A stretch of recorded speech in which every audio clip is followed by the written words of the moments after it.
एक ऐसा ट्रेन हादसा जिसने पूरे 3 ट्रेनों को आपस में समेट लिया। इस हादसे का नाम सुनते ही रोंगटे खड़े हो जाते हैं। बालासोर ट्रेन हादसा। ये बात है 2 जून 2023 की। भारतीय रेलवे का इतिहास का सबसे भयानक दिन। 3 ट्रेनें, एक भयानक टक्कर और सैकड़ों लोगों की दर्दनाक मौत। ओडिशा के बालासोर जिले में हुआ यह हादसा भारतीय रेलवे का इतिहास का सबसे दर्दनाक घटना में एक बन गया। आखिर यह भयानक हादसा क्यों हुआ? क्या यह सिर्फ एक गलती थी या सिस्टम की नाकामी? इस वीडियो में हम आपको इस भयानक ट्रेन दुर्घटना की पूरी कहानी बताएंगे। हादसे की असली वजह, रेलवे की लापरवाही से मिलने वाली सीख। यह हादसा भनगा बाजार रेलवे स्टेशन बालासोर उड़ीसा में हुआ। तारीख 2 जून 2023 की शाम 7 बज रहे थे।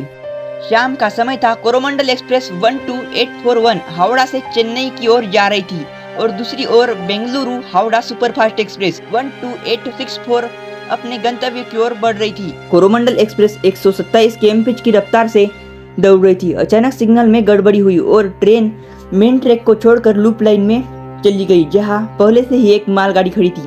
तेज रफ्तार में दौड़ रही कोरोमंडल एक्सप्रेस मालगाड़ी के साथ टकराई और उसके कई डिब्बे पटरी से उतर गए। बगल से ही गुजर रही बेंगलुरु हावड़ा एक्सप्रेस से जा भिड़े। अगले ही पल चीख पुकार मच गई। मलबे में लोग दब गए और रेलवे का सिस्टम एक बार फिर से सवालों के घेरे में आ गया।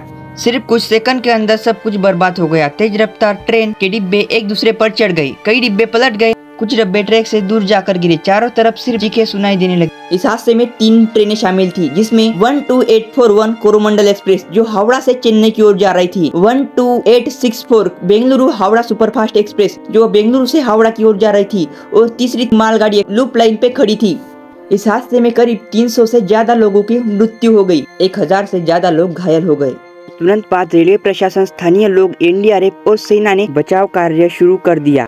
कई लोग ट्रेन के मलबे में फंसे हुए थे, कई की हालत गंभीर थी और अस्पतालों में घायलों के ऊपर इलाज चल रहा था। यह हादसा इतना बड़ा था कि इसके कारण पूरा देश हिल गया और रेलवे की सुरक्षा व्यवस्था पर गंभीर सवाल उठाए गए। इसका मुख्य कारण इसकी मुख्य गड़बड़ी सिग्नल सिस्टम में गंभीर गलती मानी गई। कोरोमंडल एक्सप्रेस को मेन लाइन के लिए सिग्नल मिला था, लेकिन गलती से सिग्नल लूप लाइन पर चला गया। ट्रेन लूप लाइन पर घुसी और वहां खड़ी मालगाड़ी से टकरा गई। डिब्बे उछलकर पास से गुजर रही बेंगलुरु हावड़ा सुपरफास्ट एक्सप्रेस से टकरा गई। रेलवे की इसमें लापरवाही क्या थी? पुराने सिग्नल सिस्टम होने के कारण रेलवे के सिग्नल सिस्टम में पहले से ही गड़बड़ी थी। सेफ्टी प्रोटोकॉल को अनदेखा किया गया, सिस्टम अपग्रेड नहीं किया गया था, कम्युनिकेशन फेलियर, ट्रेन के ड्राइवर को सही वक्त पर अलर्ट नहीं मिला। एक छोटी सी गलती ने सैकड़ों लोगों की जान ले ली और ये भारत का सबसे भयानक हादसा बन गया। इस हादसे से रेलवे को सीखना चाहिए कि रेलवे को सिग्नलिंग सिस्टम को ऑटोमेटिक और अत्याधुनिक बनाना होगा। ट्रैक मेंटेनेंस सिस्टम को मजबूत करना होगा। इंटरलॉकिंग सिस्टम की निगरानी के लिए एडवांस टेक्नोलॉजी का इस्तेमाल करना होगा। रेलवे स्टाफ को ट्रेनिंग देनी होगी ताकि ऐसी गलतियां दोबारा न हो। इस हादसे के बाद रेलवे ने जांच कमेटी बनाई और कई सुधारों की घोषणा की, लेकिन सवाल यह है, क्या भविष्य में इस तरह के हादसे टल सकते हैं? रेलवे के हादसे सिर्फ एक न्यूज़ नहीं होती, ये उन हजारों परिवारों की तकदीर बदल देते हैं जिन्होंने अपनों को खो दिया।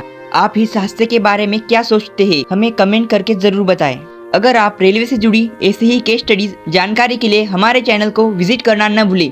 फिर से मिलेंगे ऐसे ही एक नई वीडियो के साथ, तब तक के लिए ख्याल रखिएगा अब अपना। जय हिंद दोस्तों।